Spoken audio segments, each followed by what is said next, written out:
ओम शांति। आज व्यक्ति किसी की भावनाओं की ठेस कैसे पहुंचानी है बहुत इजीली जानता है। और आज आपने देखा होगा, हम किसी व्यक्ति के लिए अच्छी भावना रखते हैं, पर कभी वो व्यक्ति उस भाव को नहीं समझ पाता। वो भाव में इतना बह जाता है कि बहुत सारे ऐसे कर्म कर लेता है जो उसको समझ में भी नहीं आता कि वो कर्म गलत है या सही है। क्योंकि आज के समय में व्यक्ति अपनी गलतियां कभी स्वीकार नहीं करेगा। अगर भगवान भी उतर कर आ जाए उसे गलती बताने के लिए, तो भी वो कभी अपनी गलती स्वीकार नहीं करेगा। क्योंकि आज का इंसान गलती करते हुए भी सामने वाले को गलत ठहराना कैसे है वो बता देगा। लेकिन हमेशा एक चीज याद रखें, जब आप किसी की भावनाओं को ठेस पहुंचाते हैं, ओनली उसकी भावनाएं नहीं टूटती हैं, उसका विश्वास टूटता है, उसका भरोसा टूटता है, उसके अंदर जो आपके प्रति एक श्रद्धा भाव था वो टूटता है, और उसमें जगह कर लेती है बहुत सारी सोच। जीवन में बहुत सारे उतार चढ़ाव आपने देखे होंगे। उस उतार चढ़ाव के बीच में व्यक्ति सोचता है कभी तो मुझे किसी अपने का सहारा मिले। लेकिन उस सहारे के बीच में भी वो उन व्यक्तियों को खो बैठता है जिन्होंने कभी उसे सहारा दिया था। वो गलतियों पे गलतियां करता जा रहा है और सोच रहा है मैंने तो कुछ नहीं किया। वो अपने जीवन में खुश है गलतियां करके भी, लेकिन जो गलतियां सहन कर रहा है, जो उस बात को सहन कर रहा है, वो कहीं ना कहीं अंदर ही अंदर टूट रहा है। आवाज नहीं आती टूटने की, लेकिन कई व्यक्ति ऐसे होते हैं जब सामने वाला उसे बार बार चोटिल करता है, वो चोटें खाते खाते इतना मजबूत हो जाता है कि उसे अब चोटों का कोई फर्क भी नहीं पड़ता। सामने वाला खुश होता रहता है, मैंने आज ये दर्द दे दिया उसको, मैंने आज ये जख्म देकर आया हूं, ये दुख देकर आया हूं। और घर पे आराम से वो रोटी खा रहा है, आराम से वो खुशियां मना रहा है अपनी लाइफ में। लेकिन दूसरे की लाइफ में दुख देकर अगर आप भी सोच रहे हैं कि मैं अपनी लाइफ में खुशियां ला सकूं, नहीं ला पाएंगे आप।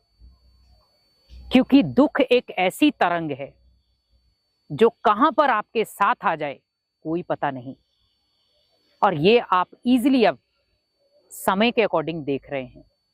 व्यक्ति खुश था अपनी लाइफ में, एंजॉय कर रहा था अपनी लाइफ को, पर वो ये भूल गया कि मैंने पीछे कितनी आत्माओं को दुख दिया है, और मैंने बार बार दुख दिया है, और मैं अपने जीवन में सोच रहा हूं खुशियां मिल जाएं। लेकिन एक दिन आएगा जब वो सुख, जब वो खुशियां मिट्टी में मिल जाएंगी। वो दर्द जो आपने किसी की आंखों में दिया, वो दुख जो आपने किसी के जीवन में भरा, वो तकलीफ जो आपने किसी के पैरों में बिछाई, एक दिन वो भी आएगा जब वो सूद समेत आपको मिलेगा। पर ना तो उस समय आपके पास शब्द होंगे, ना जीने के लिए जीवन। व्यक्ति चाहेगा मुझे खुशियां मिले, लेकिन खुशी देने वाला कोई नहीं होगा। क्योंकि व्यक्ति सहन करते करते शहंशाह बन सकता है, पर जो दर्द देने वाला है उसे कभी शहंशाह नहीं कहा जाता। सहने वाले को शहंशाह कहा जाता है, देने वाले को नहीं। इसीलिए हमेशा एक चीज याद रखें, कोई आपको दुख दे रहा है और वो खुश हो रहा है, कोई आपको तकलीफ दे रहा है और वो खुश हो रहा है, कोई आपको दुख देकर के भी बड़े आराम से 2 टाइम की 3 टाइम की भोजन कर रहा है, तो आप समझ जाओ उसका अंत बहुत नजदीक है। उसका जो कर्मों का हिसाब किताब है बहुत नजदीक है। क्योंकि जब भगवान सजा देगा तो खाली पेट नहीं देगा, सजा देगा जब भरा हुआ पेट होगा। जब किसी को फांसी मिलती है तो उसे लास्ट इच्छा पूछी जाती है और उसे भर पेट भोजन कराया जाता है।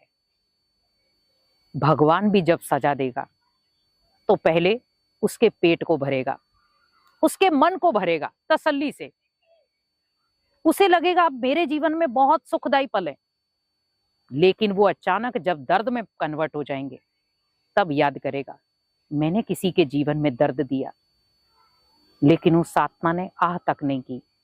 मैंने दुख दिया, पर कभी उस आत्मा ने मेरे सामने कुछ ऐसा पेश नहीं किया।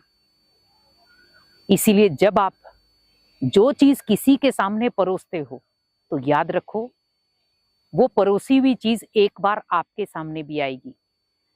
वो व्यक्ति तो सहन कर गया, क्या आप उन बातों को सहन कर पाओगे? व्यक्ति जब अकेला होता है, पूरी दुनिया उनकी परीक्षा लेती है। बहुत सारे लोगों को खुशी मिलती है उसकी परीक्षा लेने में, क्योंकि वो अकेला है। लेकिन वो ये भूल गया कि उसके पीछे भगवान बैठा है, जो कभी उसे अकेला छोड़ेगा ही नहीं।